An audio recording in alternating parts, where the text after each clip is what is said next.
Sat Nam, everybody. Can you hear me? Let's see, do I have to turn this on? Got sound on. Chat.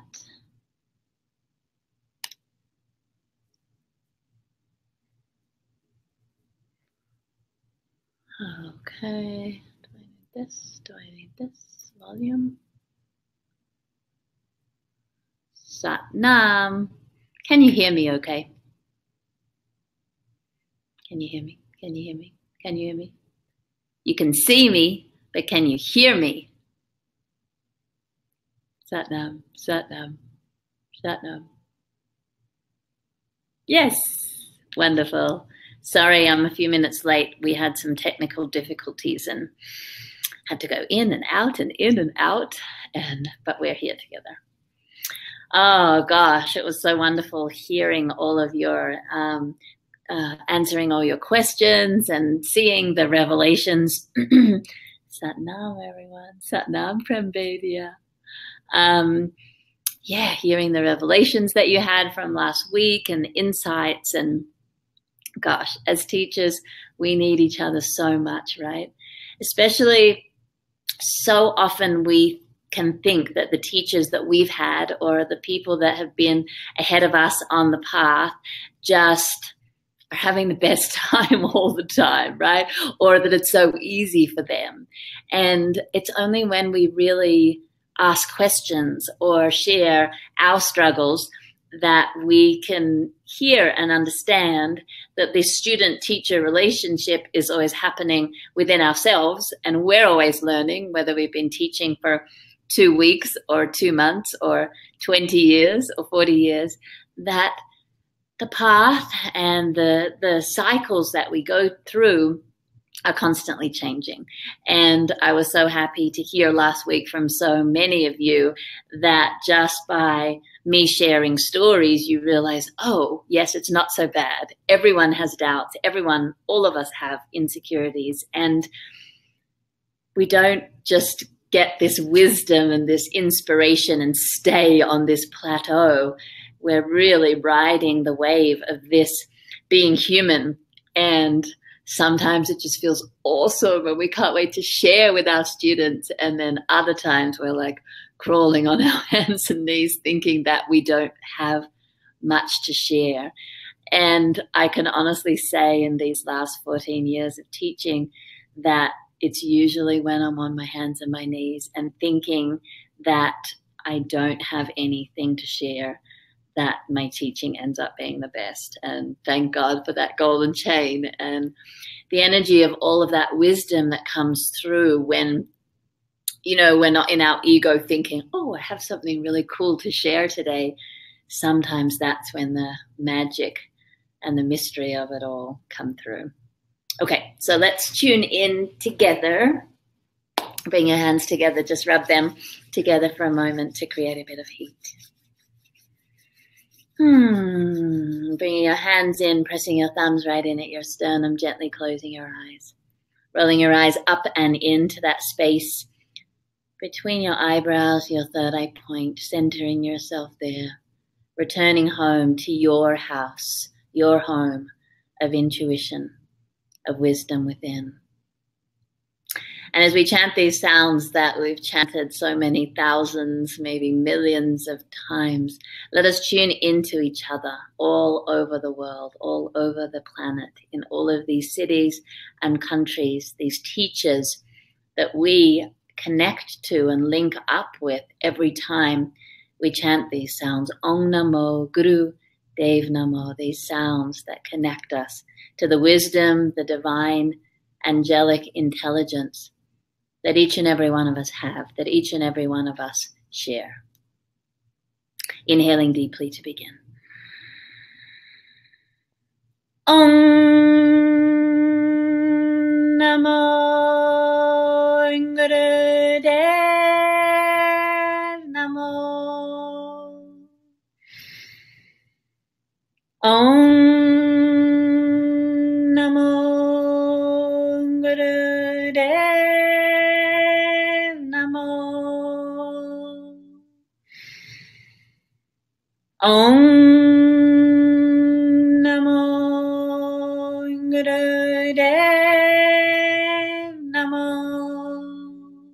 Inhaling deeply. Exhaling completely.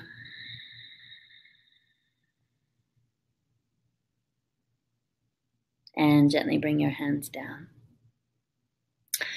Many of you said last week that you've been practicing the aura sweeps that we did, that I was really sharing that so many of us are such empaths and sensitive beings that teaching all the time and holding the space when students are going through their challenges and grief or anger, or even hearing stories, life stories, time and time again. Sometimes I come home from days and I think, gosh, how did that woman, man not die from all of the pain that they've gone through? This thing and then that thing and then that thing. Like, it's some people's lives seem relentless with the shocks and the pains and the challenges they have to go through.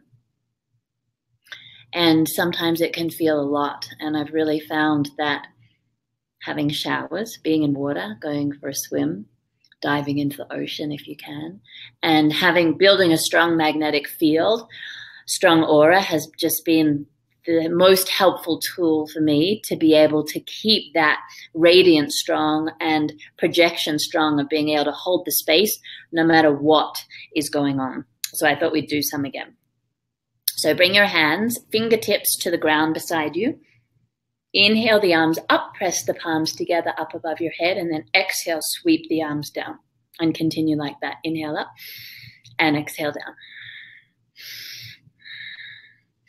Eyes are closed, rolled up and in towards the third eye point. Inhaling Sat, exhaling down.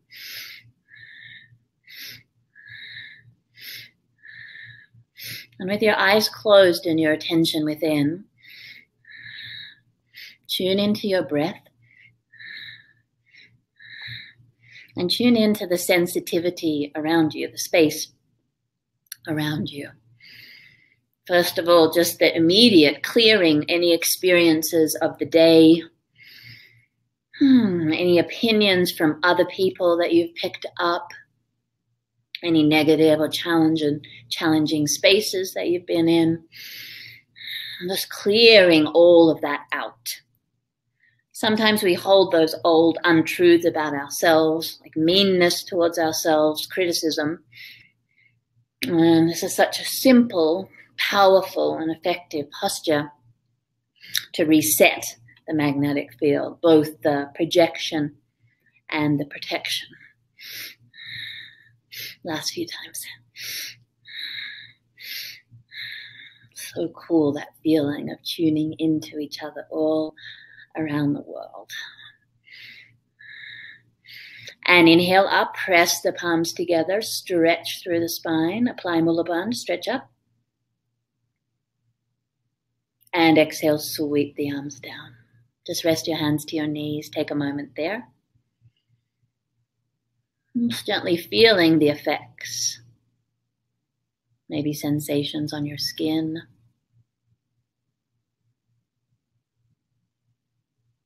Watching your breath.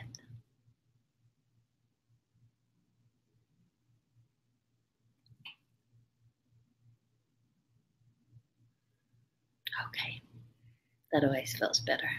Lost sound? Is the sound back?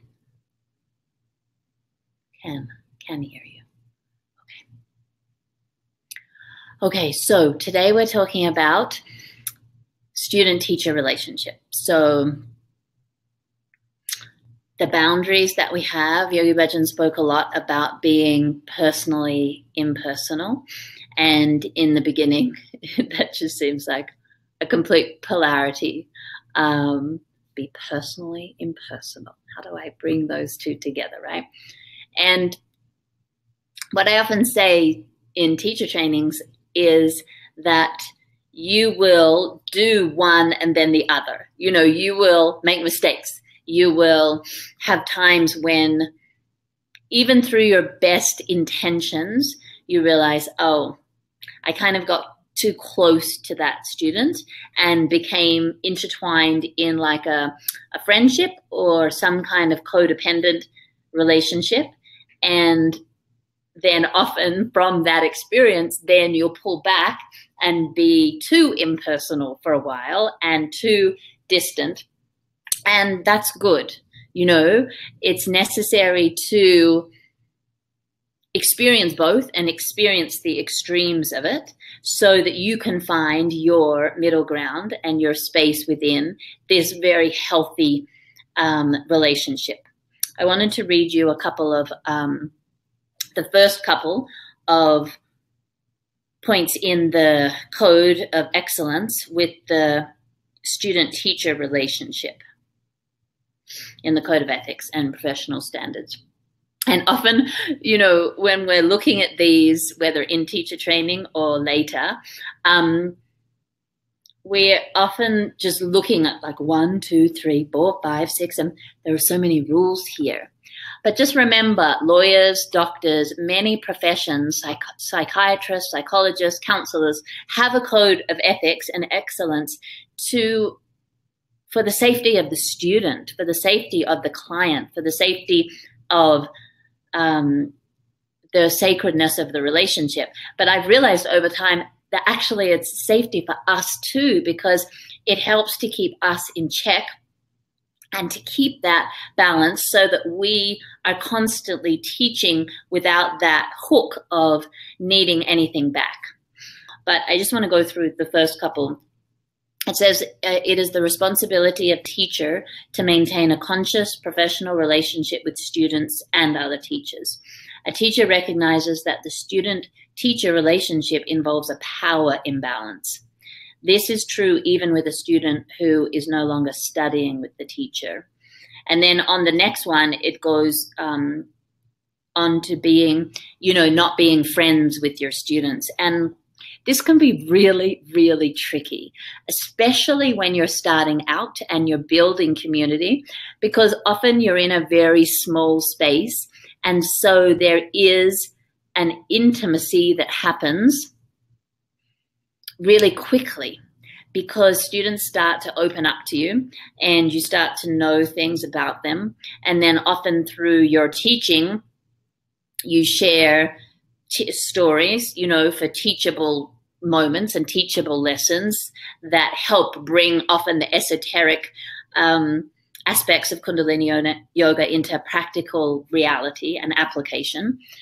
And so it can feel really tricky of, oh, how do I keep this space?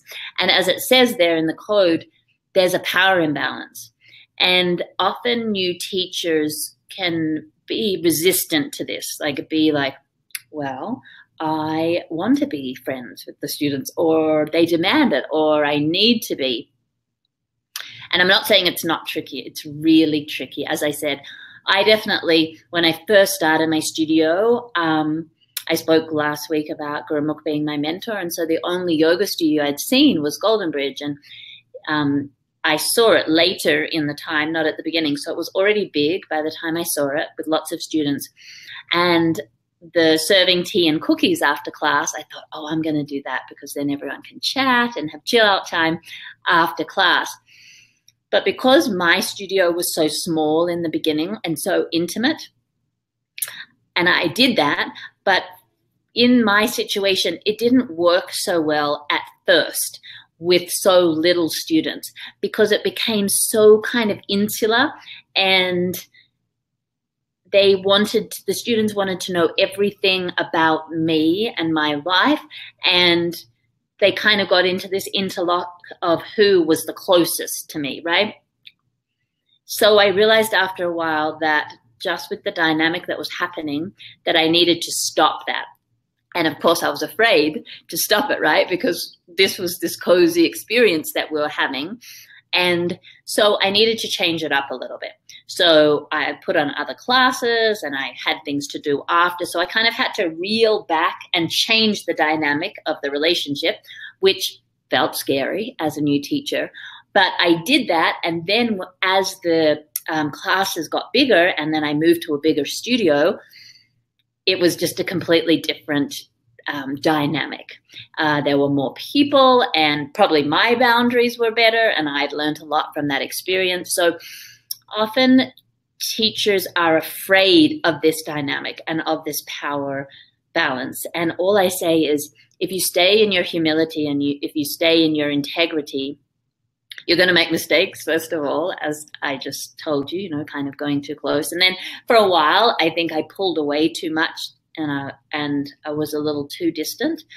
And so it's just practicing. And different students, as Yogi Bhajan always demonstrated, different students need different ways of being.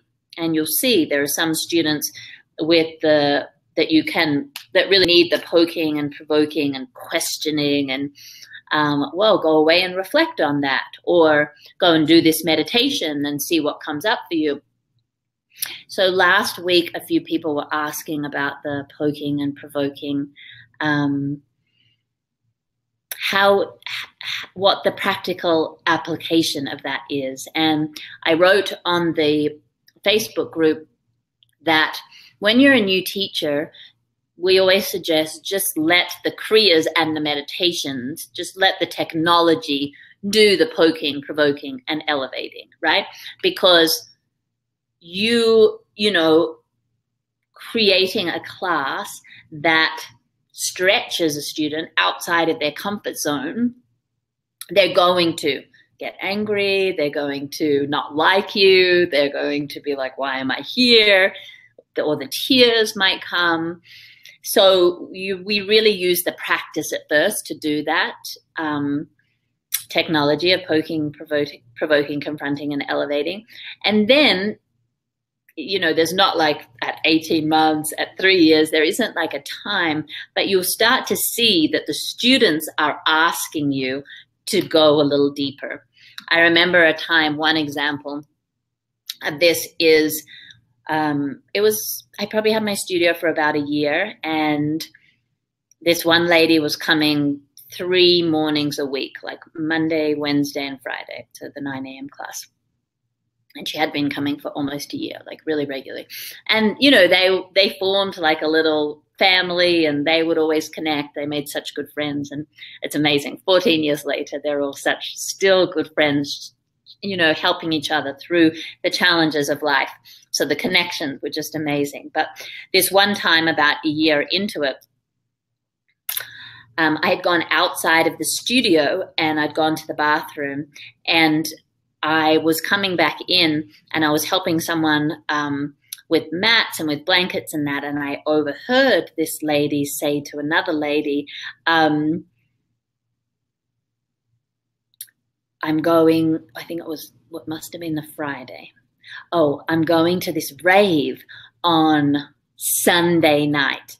And you know what happens at raves. I haven't been there for a long time, but I'm going to take drugs and it's just going to be amazing. And I'm going to dance and just let loose. And so I was like, I know she always comes to class on Monday morning. So you know how we don't want to mix Kundalini yoga and drugs. You never know what is going to happen. I knew that I was going to have to say something, that I'd heard it, and it was my responsibility to do something about it. So we went through the class, and then at the end of the class, I said, you know, could I speak to you for a moment? And I said, I heard what you said before class, that you're going to this rave, and you know, you've probably heard me talk before about we never want to mix Kundalini yoga with any substances. You know, if you're going to be taking it that night, then the drugs are still going to be in your system when you come to class on Monday morning. So are you planning on not coming? Because she would always book in advance. And she said, oh no, I'm definitely coming. That's my routine. I come 3 times a week. This is like, you know, holds me together and has changed my life. And this is, you know, the best part of my week. And I said, well, I'm sorry to say that I don't feel comfortable you coming to class on Monday. So if you would like to come, we recommend, you know, 72 hours, that it's okay to do Kundalini yoga, that we just don't know. You know, Yogi Bhajan talked a lot about Kundalini yoga being atomic energy. And so, you know, you're really not welcome in class on Monday because I don't want you to be in a dangerous position. And I don't know what the effect on your nervous system, glandular system, mind would be if you took the drugs. Well, she was so mad at me. She kind of grabbed her bag and that and stormed out. And I had to be willing to be with, she may never come back. You know, she was such a regular student, 3 times a week, sometimes more, sometimes the weekends too, for almost a year. And I had to be willing enough to poke and provoke her in the way of telling her the effects, and that's just how it is, that she could come back on Wednesday or come back on Friday, but I wouldn't have her in class on Monday. Anyway, long story short, she came back on the Wednesday and she said, I just wanted to thank you for doing that. She said, I went to the party, I took the drugs, and I was like, felt so bad the next day and the next day. And I realized I'm done with that lifestyle and I've been doing all of this work. And then just that one night took me back so far. So I'm so grateful and I feel so clear about what's important to me. And I'm not telling you that just because it's a success story, because it could have gone the other way and she may not have come back.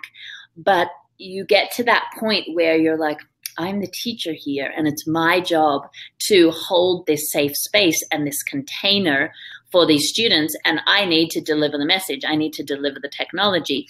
And it's my job to, if I hear something, call someone on it and again, create this safe container for their awakening. So that's just one example of that poking and provoking. I remember it was 2 teacher trainings ago, someone asked me if I'd ever gotten up off the stage or the teacher's bench to, you know, get someone in trouble. I think that's the way that they asked. And at first I was like, no, I don't think I have. And then I was like, no, I have. There was one time in Los Angeles at Golden Bridge in an evening class, and these 2 guys came together, friends, and I think both of them were new, their first time, but definitely one.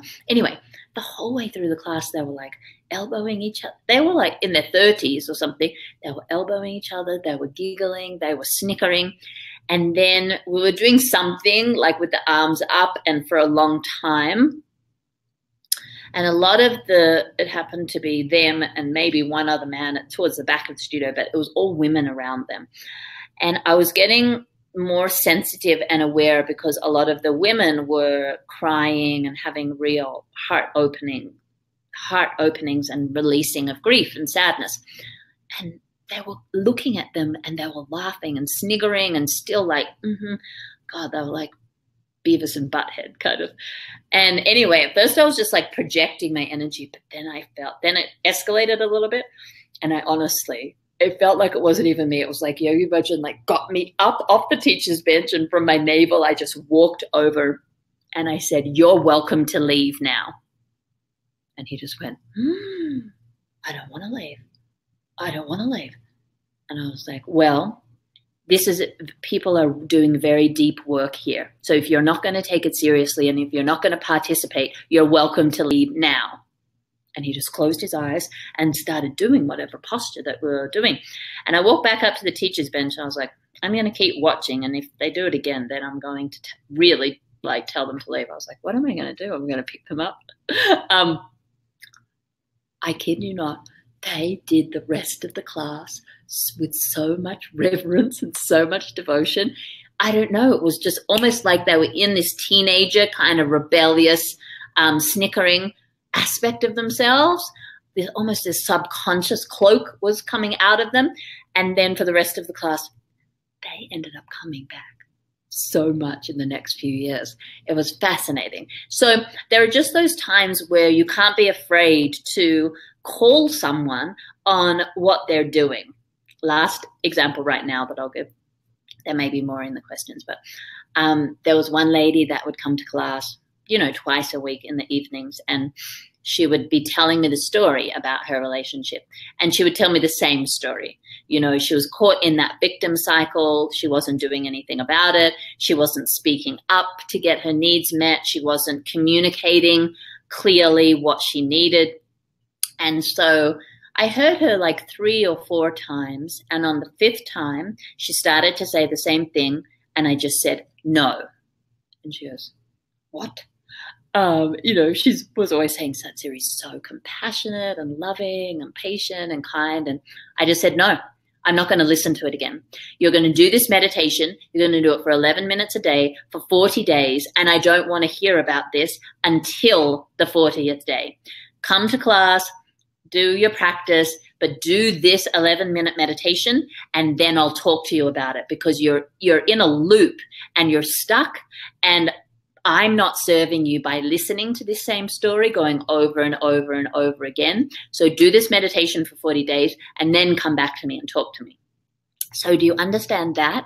So what I did there was I was listening, I was being compassionate, and then it got to a point of like, oh, I'm not serving her by letting her stay in this dynamic. Either she needs to change the dynamic in her relationship, change her expectations in herself, or leave. And she just wasn't doing any of those things.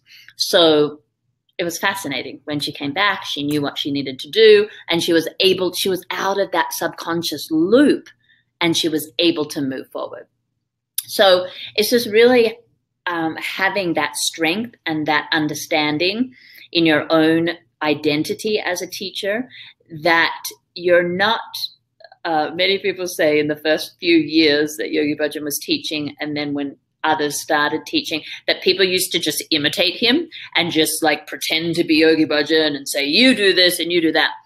Of course, it didn't work very well because it wasn't authentic and it wasn't real. So I remember Gurmukh telling me one time that some teachers would even put on an Indian accent because they just thought that they had to be exactly like Yogi Ji. So don't do that. But that's what I mean about just slowly first of all, letting the Kriyas, the meditations, do the poking, provoking, and then students will start coming to you after class and sharing things. And then just sit with, oh, I'm not trying to be like a Saturn teacher, like the sledgehammer, like Yogi Bhajan did, but how do I be truthful, compassionate, clear? And that is teaching without needing anything back. So it's giving and sharing and holding space without that hook of, I need you to like me, or I need you to approve of me. And it's a basic human need to be loved and to be seen and to be appreciated, right? But our students is not where we are getting that from. That's why we have personal lives. That's why we have friends outside of teaching, because if you get into that dance of hooking, then often those students that like bow down and think you're the god and goddess of the world, they're the ones, and Yogi Bhajan says this in one of those teacher training lectures, those people that just put you on the biggest pedestal, highest pedestal, they're the ones that end up tearing you down so much. So it's destructive for everyone, for the teacher and for the student, to allow that to happen, which is why we share stories and examples of our struggles or our human frailties, or where we get angry or sad or lost. Not to use the class or the students like a therapy session of dumping all of our stuff, but really sharing our vulnerabilities from that teachable place, which again takes practice, right? So the meditation that I wanted to do with you today, I know many of you are doing the 40 days of the complete Adi Mantra, the Om Namo Gurudev, Namo Gurudev, Namo Gurudeva, and I just really encourage you to do that. If you didn't start it last week, you can start it tomorrow and do 40 days, because that's the one that really helps us when we're feeling alone and when we're feeling isolated, to connect us. I wanted to do Sudarshan Chakra Kriya. We're only going to do like 5 minutes of it. But why I wanted to do this today was because I've spoken to so many teachers over time, and this has been a meditation for so many, including myself. It's the only one that I've done for 1,000 days. I did 62 minutes of 1,000 days of this meditation. And then I didn't do an 1,000-day meditation for 7 years. I actually just started my second one 2 weeks ago. But why this meditation is so important, for so many reasons. I'm going to read you something that Yogi Bhajan wrote about it. But it works on this that we're talking about today, the teacher aspect, so that it's not too strong and we get into the spiritual ego of I know everything and I'm untouchable and therefore I can just make up my own kriyas or have any kind of student-teacher relationship that I want, damn it. And that happens.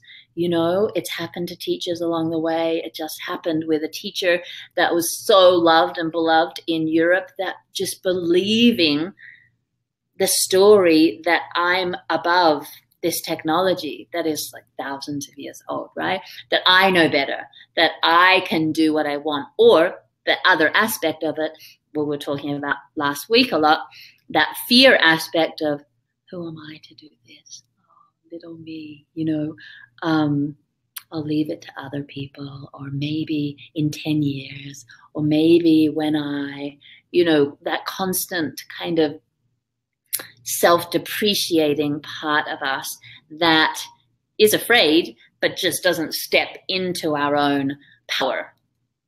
And sometimes during the day we'll move between, you know, swing between one extreme to the other.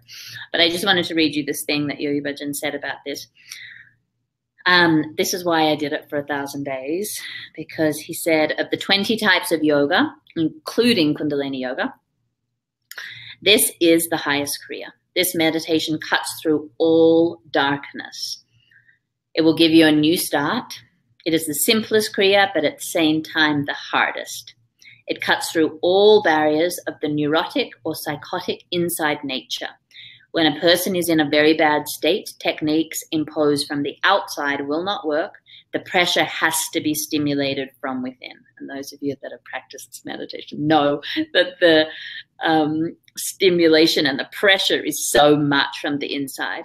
He says the tragedy of life is when the subconscious releases garbage into the conscious mind, and this kriya invokes the Kundalini to give you the necessary vitality and intuition to combat the negative effects of the subconscious mind. Sound good? So for those of you that haven't done a practice of this, he said that it's one of the 5 meditations for the Aquarian age, so that we wouldn't just mirror and be in the madness of this age. Have you noticed that it's mad out there? Politics, technology, violence, like there's so much pressure on our brains and minds all of the time that if we don't have something to steady us, we just go insane with that energy. And we all have moments of it. I'm in that insane place. I'm in that overwhelmed place. Okay, bring myself back. So let's do 5 minutes of this meditation together. I'm just going to get my little timer ready. But for those of you, I'm going to explain it a little bit. Okay. It's more challenging to explain and teach this meditation. That's why it's not often done in regular classes. It's often done in workshops when you have a lot longer to go over the aspects of it. So the eyes are focused at the tip of the nose. The left hand is, so opposite to me, is in Gyan Mudra on your knee. You're going to use the thumb of the right hand to block off the right nostril, and you inhale deeply through the left side, and you suspend the breath in. And now, this is the challenging part. The pumping, you're going to be using the sounds of Wahegurus silently in your mind, and you pump the belly with the sound. So it goes, Waheguru, Waheguru, Waheguru. And I want to use my hand like my stomach. So it's not even like Waheguru.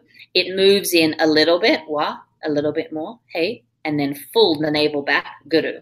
So it's Waheguru. This is your stomach, your navel. Waheguru, Waheguru, Waheguru, Waheguru. So it used to be taught that it was this pumping like Waheguru, even, right?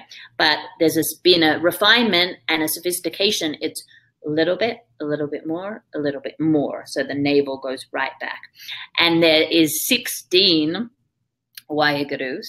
And one of the most challenging parts, first of all, is the suspension of breath. So if you haven't done a lot of 1 minute breath or suspension work with pranayams, you may need to sip in a little bit more breath so that you can hold it, or else just exhale through it and start again. So you need to build up to this. Often, it was for me, when people start, it can be so frustrating because you haven't quite got the lung capacity to hold it. And this meditation triggered me so much and angered me so much that I thought, there's something that I need to learn and work on with this meditation, which is why I ended up doing that for a long time. Okay, some of you may be thinking, how do I keep count of the 16? Well, I'm going to do it with you and help you. But when you're doing it by yourself, there's a few different ways of doing it. But the easiest, simplest way is after you do that inhale, you're going to work down each finger. I'm going to keep this hand, it's going to come down onto my knee, but I just want to show you.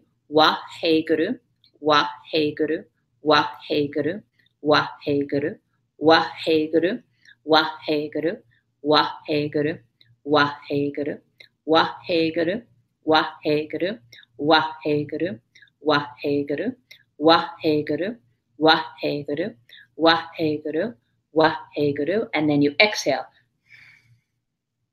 I'm going to do another round. So you inhale.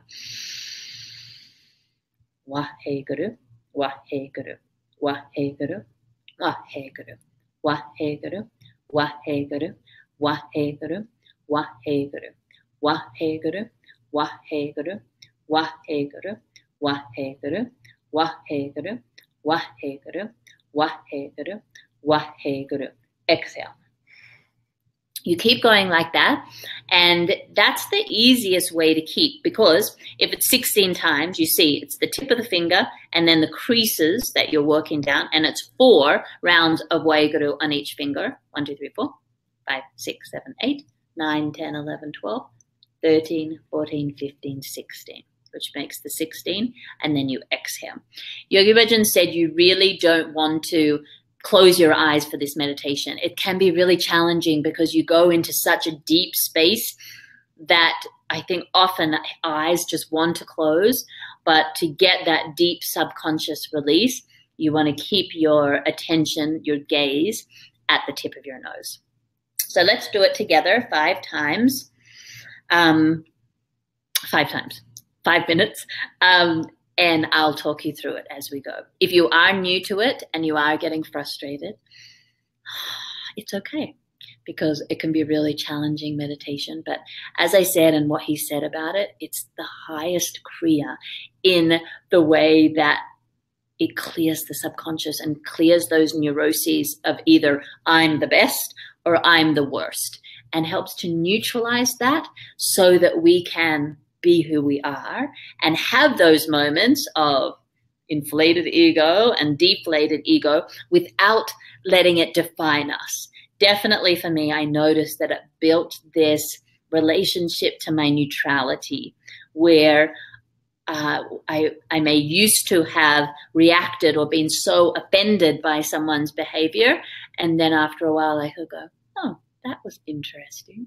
Not like a zombie with no emotions, but just took me from that roller coaster of drama to, oh, okay, that's a lot easier to live with. Okay, so left hand is on your knee in Gyan Mudra. Your gaze is down towards the tip of your nose. And bring your right hand up. Oops. And inhale deeply through the left side. Bring that hand down and start the pumping. Waheguru, Waheguru, Waheguru, Waheguru, Waheguru, Waheguru, Waheguru, Waheguru, Waheguru, Waheguru, Waheguru, Waheguru, Waheguru, Waheguru, Waheguru, Waheguru. Exhale. And I'm saying it out loud, but you're saying it silently in your mind. Inhaling, bring that hand down. Waheguru, waheguru, waheguru, waheguru. Working down the fingers. Waheguru, waheguru, waheguru, waheguru, waheguru, waheguru, waheguru, waheguru, waheguru, waheguru. Exhale. Exhale all the breath out. Inhale deeply. Waheguru, waheguru, waheguru, waheguru, waheguru, waheguru, waheguru, waheguru, waheguru, waheguru, waheguru, waheguru, waheguru, waheguru, waheguru, waheguru. Exhale. Inhale. Keeping that going silently in your mind, working down the fingers.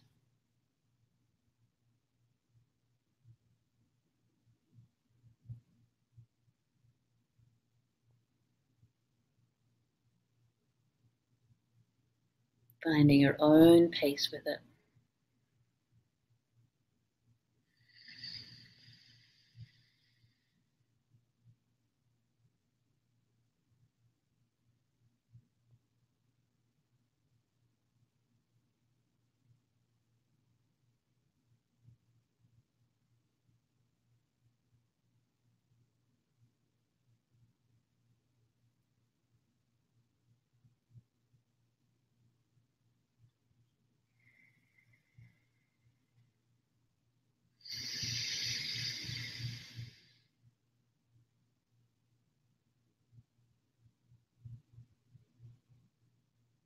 Staying as relaxed as you can while you suspend the breath.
And inhale deeply, suspend the breath.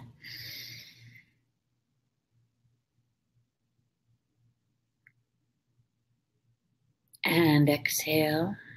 Inhale deeply, stretch your arms up and shake. And continue to shake for 1 minute, distributing the energy.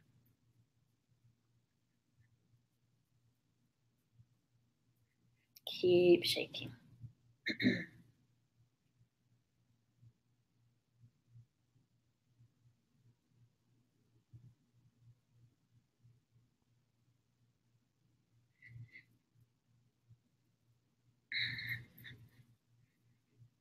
Shake, shake, shake, shake, shake, shake, shake, shake, shake, shake, shake. Last 15 seconds.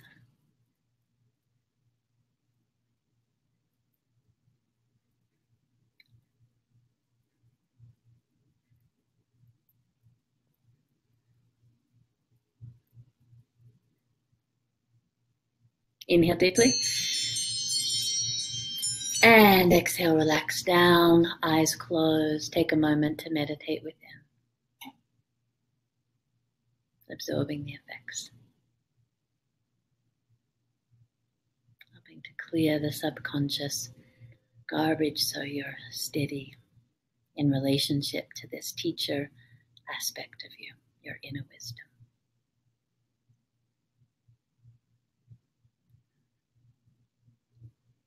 Inhale deeply.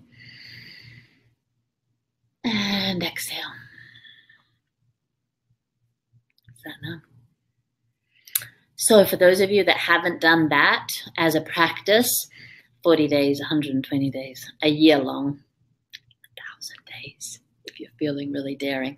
It's really amazing. The breath capacity that it builds in the lungs and just that ability to respond rather than react and rather than getting caught up in all of that relational stuff that can be easy to get caught up in. So I want to take questions now.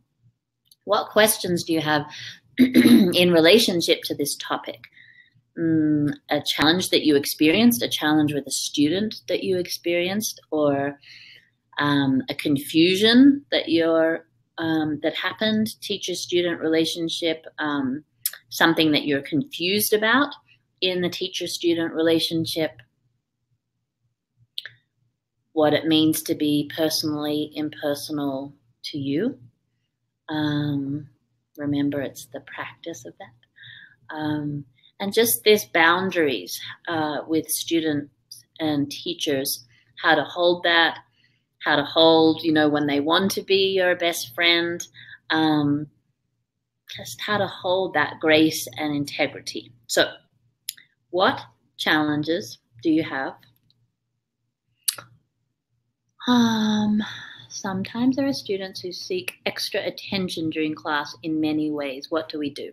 Could you give me an example of what you mean? Of how they are trying to get attention. Ram Nam, that's your question.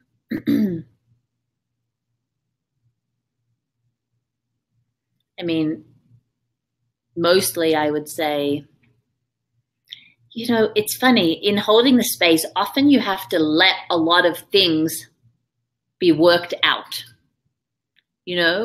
Often you have to let a lot of things just play themselves out. It's important to keep the space as pure as possible. Coughing very much or accusing cramps in suspect ways or complaining. Yeah. If someone is saying something out loud, it's so rare in a Kundalini yoga class, right? So it can feel shocking to the nervous system when someone suddenly says something or wants to draw attention to them. As much as possible, I would keep it, if it's just a question of, oh, did you mean the palms facing down? You just answer it, right? But because we're wanting the space to be as sacred for everyone, you want to, as much as possible, kind of nip those things. And, even if you do need to say, you can ask me after, or we can talk about this after, I would, as much as possible, try and keep that sacred space.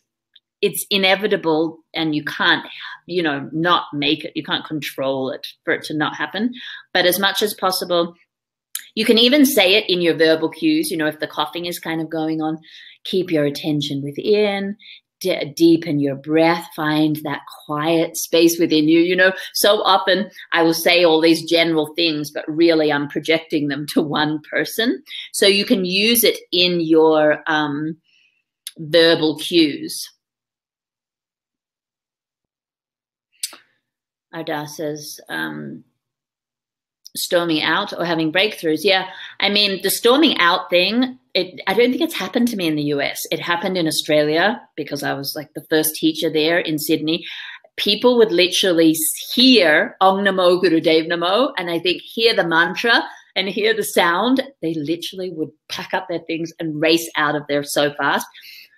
It is hard to not take it personally, especially when you're a new teacher. You're like horrified that someone is leaving your class. They haven't even started yet, but it happens. And again, it's just your job to be like the lighthouse that is just shining and delivering this technology, and just knowing that some people are going to love it and some people are going to hate it. Just like in life, some people are going to be like, oh, every word that you say is amazing. And then other people are just going to have such an adverse reaction and run away.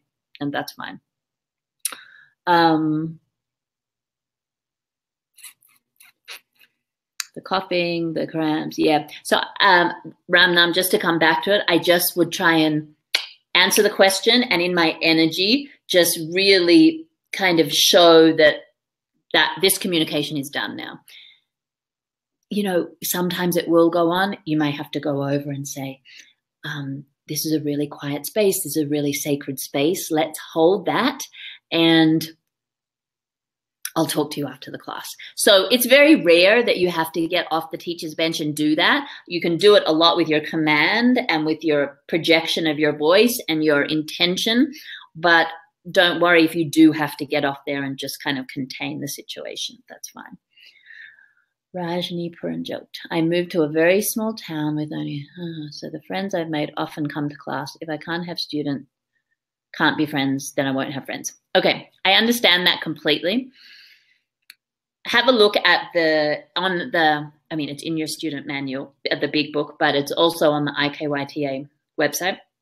It just talks about, it's not like if you're a friend of a student, you can't be a teacher of Kundalini Yoga. What it really is talking about is you have to know that there is a power imbalance. As in, there'll be some students that, yes, I've had times where I've gone on hikes with them, or I've gone out for tea with them. They've wanted to connect, or we go to the movies together. But it's different. It's always going to be different because of the power imbalance.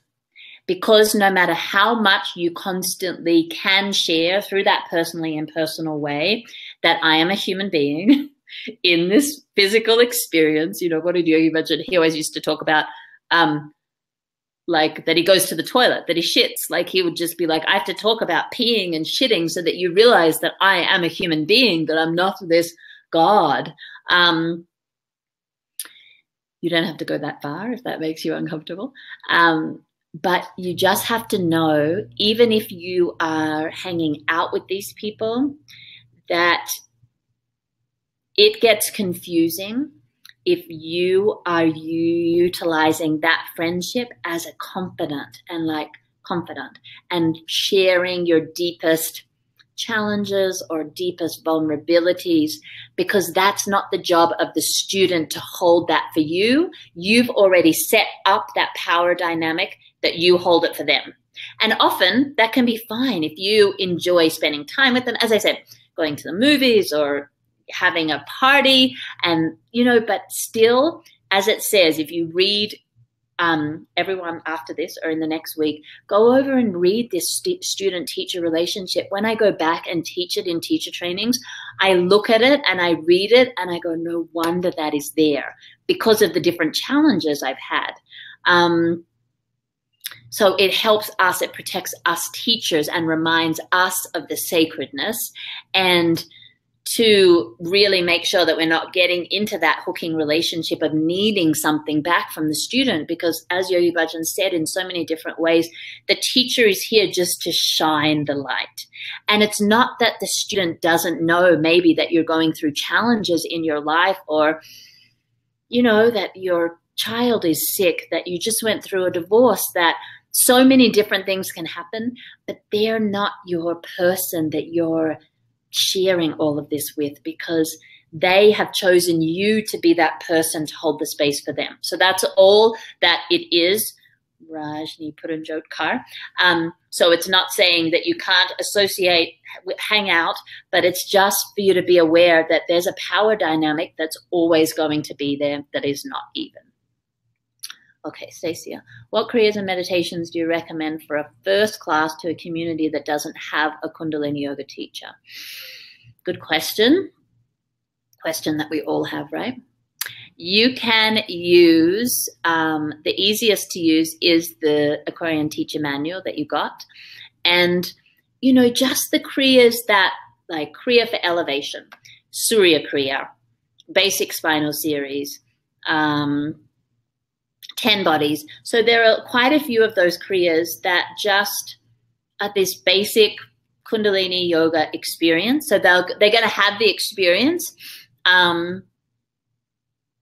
I hear some new teachers going, I'm going to go into this new place and I'm just going to teach the weirdest kriya, like my tongue going out and all of this.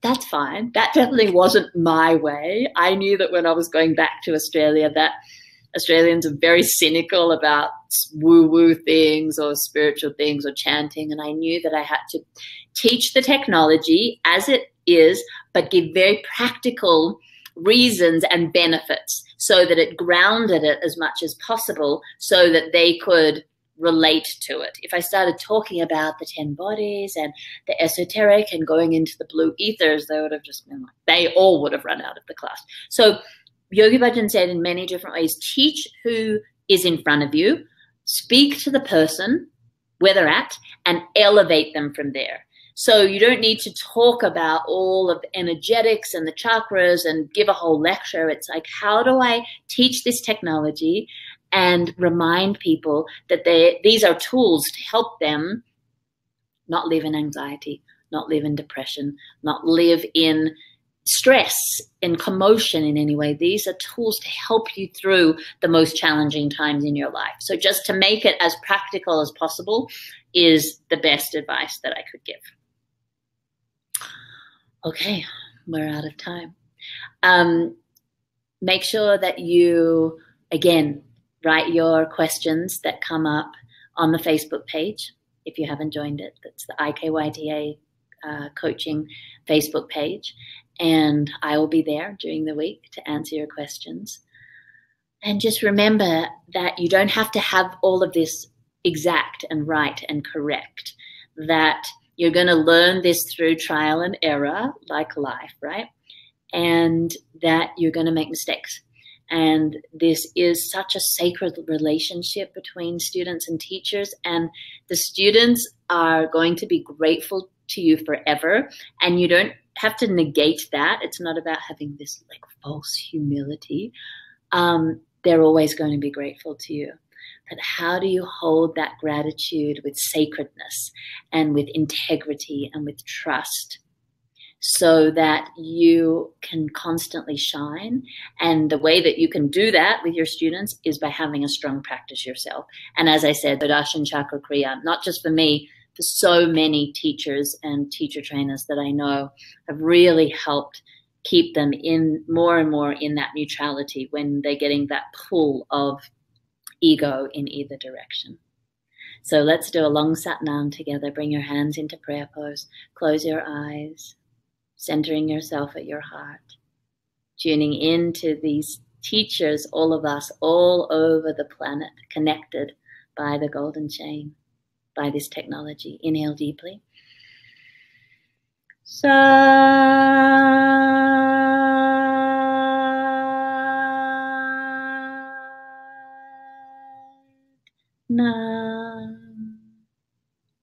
Satnam, everyone. Thank you so much for joining. Thank you for your questions. And I'll see you over at the Facebook group. Have a beautiful night, morning, wherever you are in your day, whatever time zone you're in. Blessings, blessings, blessings to you all. Satnam.